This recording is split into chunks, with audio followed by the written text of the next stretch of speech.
Em seus passos, o que faria Jesus? Capítulo 21. Mestre, seguir-te-ei para onde quer que fores.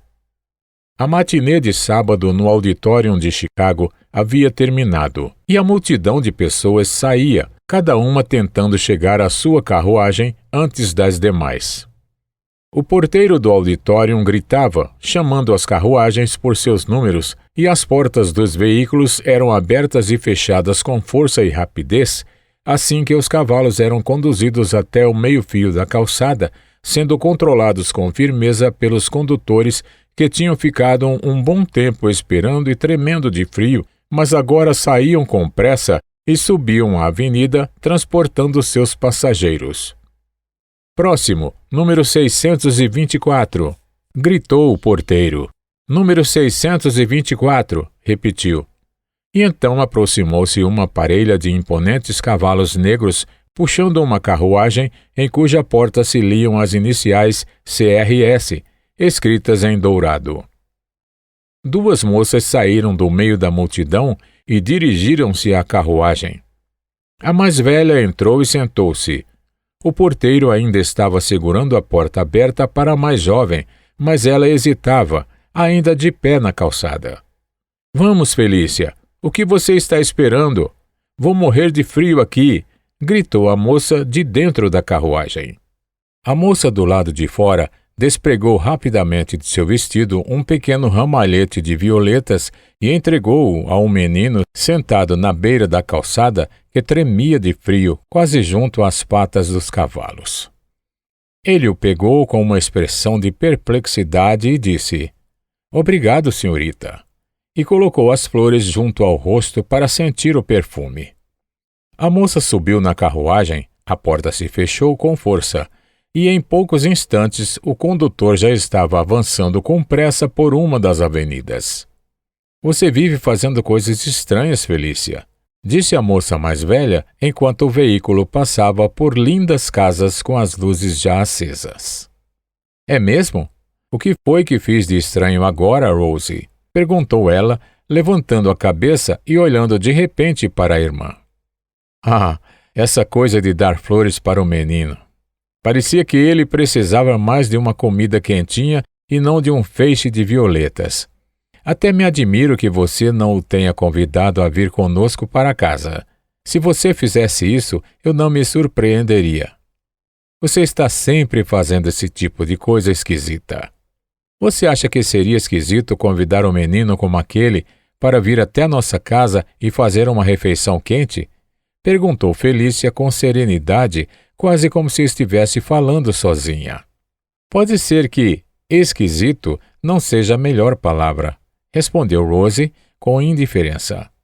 "Quem sabe exagero defina melhor o que você faz de vez em quando. Mas espero, por favor, que você não convide o garoto ou outros como ele para jantar simplesmente porque lhe fiz uma sugestão." "Ah, querida, estou exausta."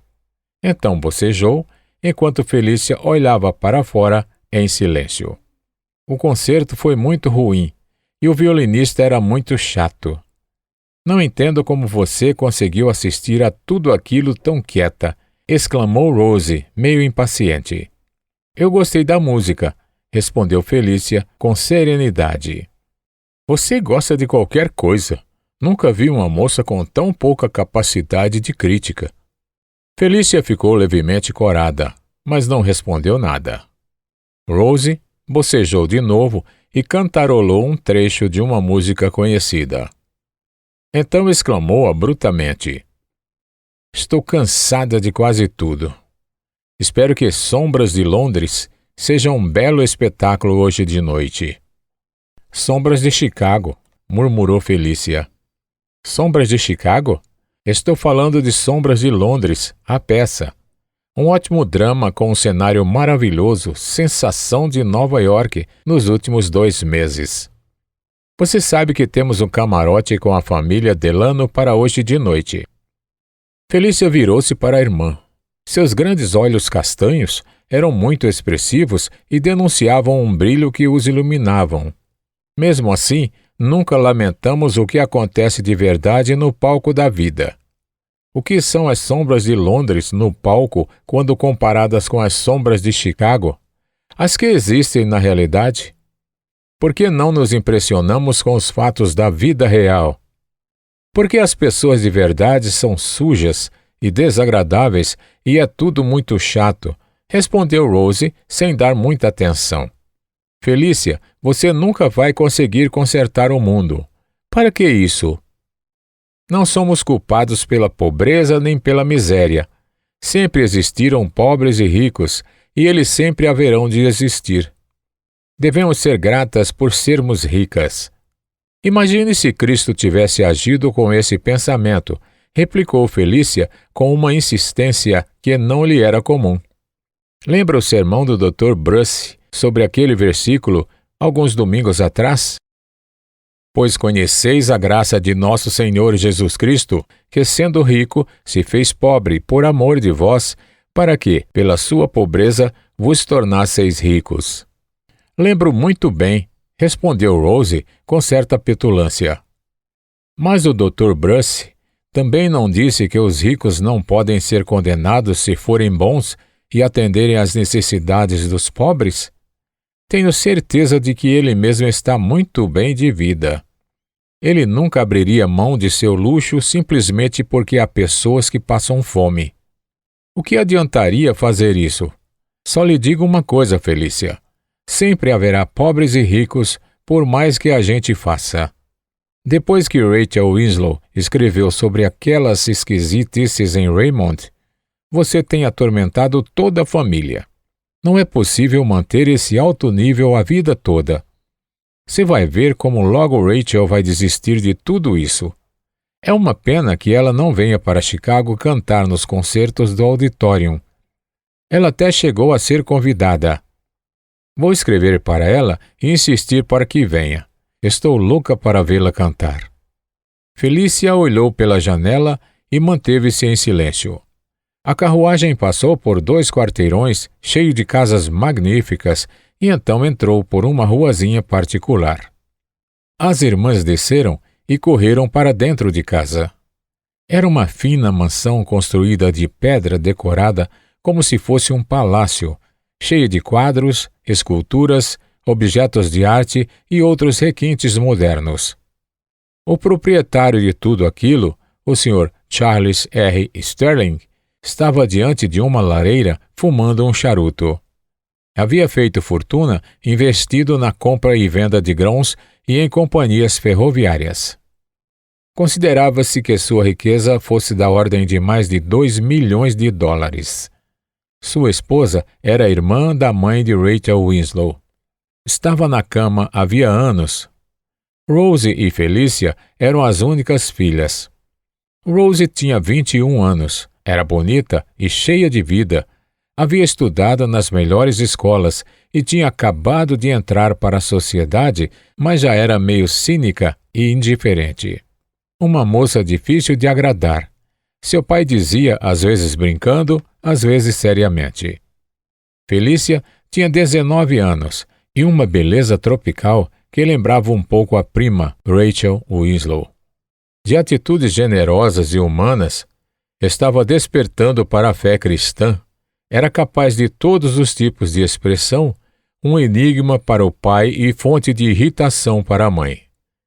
Demonstrava grande capacidade para pensar e agir, mas ela mesma não tinha plena consciência disso. Suportaria com facilidade quaisquer condições de vida se lhe dessem a liberdade de agir baseada em suas convicções. Esta carta chegou para você, Felícia, disse o pai, entregando-a para a filha. Felícia sentou-se e abriu a carta imediatamente. Então disse, é da Rachel. Ora, quais são as últimas novidades de Raymond? Perguntou o Sr. Sterling, tirando da boca o charuto e olhando para Felícia com os olhos meio cerrados, como se estivesse analisando. Rachel diz que o Dr. Bruce ficou 2 domingos em Raymond e pareceu ter se interessado bastante pelo compromisso do Sr. Maxwell na primeira igreja. O que ela diz de si própria? Perguntou Rose, deitada num sofá e quase coberta por elegantes almofadas. Ela continua a cantar no retângulo. Desde que as reuniões da tenda acabaram, ela vem cantando num velho teatro até que fiquem prontos os novos edifícios que sua amiga Virginia Page está construindo. Preciso escrever para Rachel e dizer que venha para Chicago nos visitar. Ela não devia desperdiçar sua voz naquela cidade à beira da linha do trem, cantando para pessoas que não sabem apreciá-la, disse Rose. O Sr. Sterling acendeu outro charuto e exclamou: Rachel é tão esquisita. Se ela viesse cantar no auditório, enlouqueceria o público de Chicago.